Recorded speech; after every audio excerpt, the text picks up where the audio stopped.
இந்தியாவின் greater Nicobar project எப்படி சீனாவுக்கு பதிலடி கொடுக்கும்? இந்தியாவுக்கு என்ன பலன் அளிக்கும்? ஏன் காங்கிரஸ் இதை எதிர்க்கிறது? கடலில் இந்தியாவின் ஆளுமை எப்படி இருக்கும்? பார்க்கலாம் இந்த வீடியோவில்.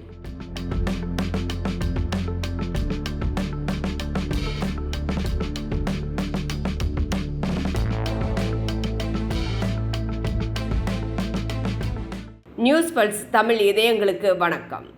சீனாவுக்கு அழுத்தம் கொடுக்கும் வகையில் இந்தியா கிரேட்டர் நிக்கோபார் ப்ராஜெக்ட் என்ற பெயரில் புதிய திட்டத்தை கொண்டு வந்துள்ளது. இந்த திட்டம் முழுமையாக நிறைவேறும் பட்சத்தில் இந்தியா மற்றும் சீனா இடையே பெரிய போர் ஏற்பட்டால் சீனாவின் பொருளாதாரத்திற்கு மிகப்பெரிய பாதிப்பை இந்தியாவால் ஏற்படுத்த முடியும். தற்போது ஹார்மோஸ் நீரிணை சிக்கலுக்கு உள்ளாகி இருக்கிறது. ஈரான் மீது தாக்குதல் நடத்திய பின்னர் டெஹ்ரான் தன்னிடம் இருக்கும் ஆயுதமான ஹார்மோஸ் நீரிணையை தடங்களாக பயன்படுத்தி வருகிறது. உலகின் சுமார் 20% எண்ணெய் வர்த்தகம் இந்த நீரிணை வழியாகத்தான் நடக்கிறது. ஈரானுடன் போட்டி போட்டுக்கொண்டு அமெரிக்காவும் தற்போது தனது கடற்படையை நிறுத்தி தடங்கல்களை ஏற்படுத்தி வருகிறது. இதேபோல் இந்தியாவின் கிரேட்டர் நிக்கோபார் ப்ராஜெக்ட் திட்டமும் உலகளவில் தாக்கத்தை ஒரு நாள் ஏற்படுத்தும். சீனாவுக்கு கூடுதல் பாதிப்பை ஏற்படுத்தும். சீனா கிரேட்டர் நிக்கோபார் ப்ராஜெக்டால் கவலையில் இருக்கிறது. சீனாவைப் போல தற்போது கவலையில் இருப்பது இந்தியாவில் இருக்கும் எதிர்க்கட்சிகள். அவர்கள் இந்த திட்டம் இயற்கைக்கு தீங்கானது என்று கூறி வருகின்றனர். அப்படியானால் இந்த திட்டம் எதற்காக கொண்டு வருகிறார்கள்? இதனால் பயன் அடையப் போவது யார்? இதனால் இந்தியாவின் மதிப்பு உயருமா என்று பார்க்கலாம். கிரேட்டர் நிக்கோபார் ஐலாண்டு திட்டம் புதியது அல்ல. இந்த திட்டம் முதலில் 2021 அறிவிக்கப்பட்டது. ஆனால் ஏன் தற்போது அதிகமாக பேசப்படுகிறது என்று தோன்றலாம். ஏனென்றால் திட்டம் 2021 ஒப்புதல் பெற்றது. 2026 தான் வேலைகள் துவங்கப்பட்டுள்ளது. துவங்கிய சில நாட்களிலேயே அரசியல் மற்றும் சுற்றுச்சூழல் விவாதமாக மாறியிருக்கிறது. வேலைகள் துவங்கியதும் காங்கிரஸ் தலைவர் ராகுல் காந்தி இந்த விஷயத்தில் களமிறங்கினார். அவர் நிக்கோபார் தீவில் இந்த திட்டத்துக்கான இடத்தை நேரடியாக பார்வையிட்டார். கிரேட்டர் நிக்கோபார் ப்ராஜெக்ட் என்பது மிகப்பெரிய திட்டம். இது ஒரு சர்வதேச கப்பல் துறைமுகமாக மாற இருக்கிறது. பல நாடுகளில் இருந்து கப்பல்கள் இங்கு கட்டப்படும் துறைமுகத்திற்கு வரும். இங்கிருந்து சரக்குகள் சிறிய கப்பல்கள் மூலம் நகர்த்தப்படும். புதிய நகரம் ஒன்றும் உருவாக்கப்படுகிறது. அது பசுமை சார்ந்ததாக இருக்கும். விமான நிலையம் கட்டமைக்கப்படும். மின்சாரம் மற்றும் உள்கட்டமைப்பு ஏற்படுத்தப்படுகிறது. இந்த திட்டத்தின் முக்கிய நோக்கமே உலக வர்த்தகத்தில் முக்கிய மையமாக இந்தியா மாறுவதுதான். குறிப்பாக சீனாவின் கடல் ஆதிக்கத்தை மட்டுப்படுத்துவது. இந்த திட்டத்துக்கு ஏன் எதிர்ப்பு என்று பார்க்கலாம். இந்த திட்டத்திற்காக காடுகள் அழிக்கப்படுகிறது என்ற குற்றச்சாட்டு எழுப்பப்படுகிறது. உயிரினங்களுக்கு பாதிப்பு ஏற்படும் என்று கூறப்படுகிறது. பழங்குடியினர் வாழ்க்கையும் வாழ்வாதாரமும் பாதிக்கப்படும். அதனால்தான் இது பெரிய அளவில் அரசியல் விவாதமாக மாறியுள்ளது. இந்த திட்டம் நடக்கும் இடத்திற்கு ராகுல் காந்தி சென்று அங்குள்ள பழங்குடியின மக்களை சந்தித்தார். இந்த திட்டத்தை நீங்கள் எதிர்க்க வேண்டும். இந்த திட்டம் முடிந்தால் உங்களுக்கு பெரிய அளவில் பாதிப்பு ஏற்படும், உடல்நல பிரச்சனைகள் ஏற்படும் என்று கூறியிருந்தார். இந்திய வரைபடத்தில் நாட்டின் தெற்கில் அந்தமான் நிக்கோபார் தீவு இருப்பதை பார்க்கலாம். இந்த தீவுகள் பல சிறிய தீவுகளாக பிரிந்து கிடக்கின்றன. அதில் மிகவும் கீழே இருக்கும் தீவுதான் கிரேட்டர் நிக்கோபார் ஐலாண்ட். ஏன் இந்த திட்டத்திற்கு எதிர்ப்பு கிளம்பி இருக்கிறது என்று பார்க்கலாம். கிரேட்டர் நிக்கோபார் பகுதியின் மொத்த பரப்பளவு 910 சதுர கிலோமீட்டர். அதில் சுமார் 85% காட்டுப்பகுதிகள் அடங்கியிருக்கின்றன. இதில் 650 தாவர இனங்கள், 86 வனவிலங்குகள் உள்ளன. ஒரு பக்கம் இந்தியா உலகளவில் கப்பல் துறைமுகத்தை சீனாவுக்கு போட்டியாக கொண்டு வர வேண்டும் என்று பார்க்கிறது. இது உலக வர்த்தகத்திற்கு இந்தியாவுக்கு பெரிய அளவில் கை கொடுக்கும். உலக நாடுகள் எளிதாக சரக்குகளை இங்கு கட்டமைக்கப்படும் துறைமுகத்திற்கு கொண்டு வரலாம். மறுபக்கம் காடுகள் அழிக்கப்படுகிறது, விலங்குகளின் வாழிடம் அழிக்கப்படுகிறது என்ற குற்றச்சாட்டும் எழுகிறது.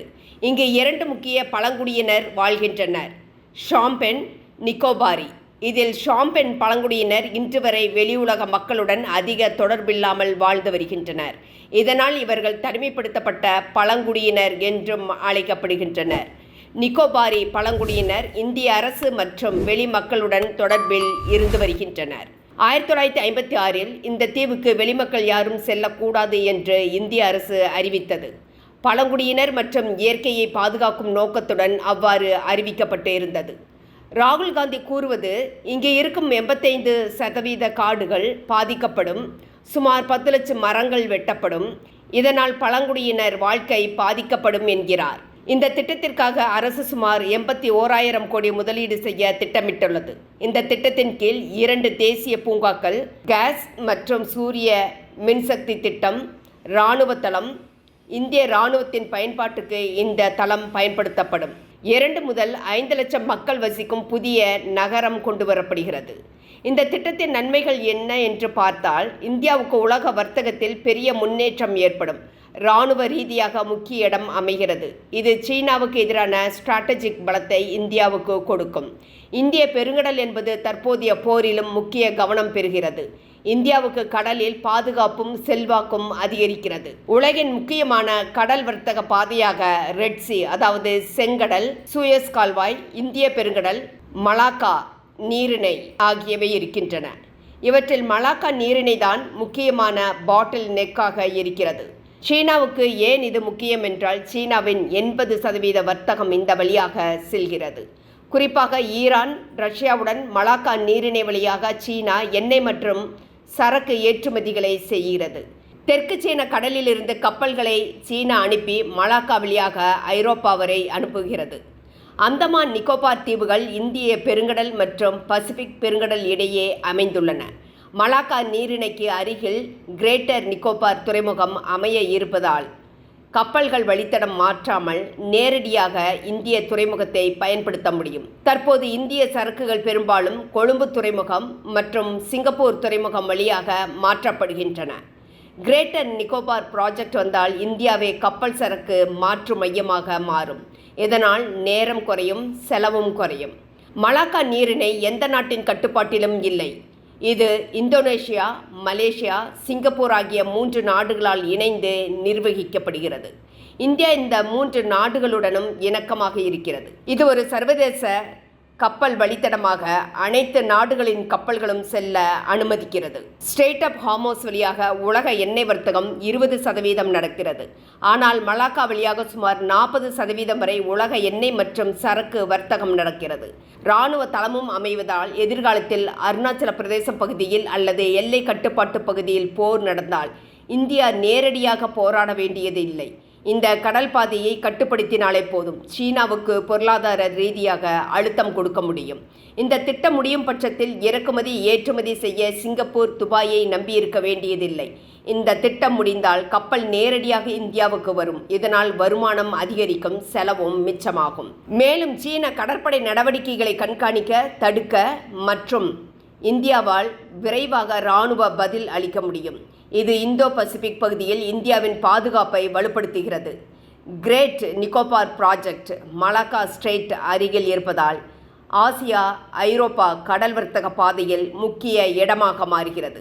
இது இந்தியாவை முக்கிய சரக்கு மாற்று மையமாக மாற்றி ஐரோப்பாவுடன் நேரடி வர்த்தகத்தை அதிகரித்து உலக வர்த்தக மையமாக வலுப்படுத்துகிறது. நண்பர்களே, உங்களது கருத்துக்களை எங்களுடன் பகிரவும். உங்களது ஆதரவு எங்களுக்கு மிகப்பெரிய ஊக்கமாக இருக்கும். எங்களது யூடியூப் சேனலை சப்ஸ்கிரைப் செய்யவும், லைக் செய்யவும், ஷேர் செய்யவும். நன்றி.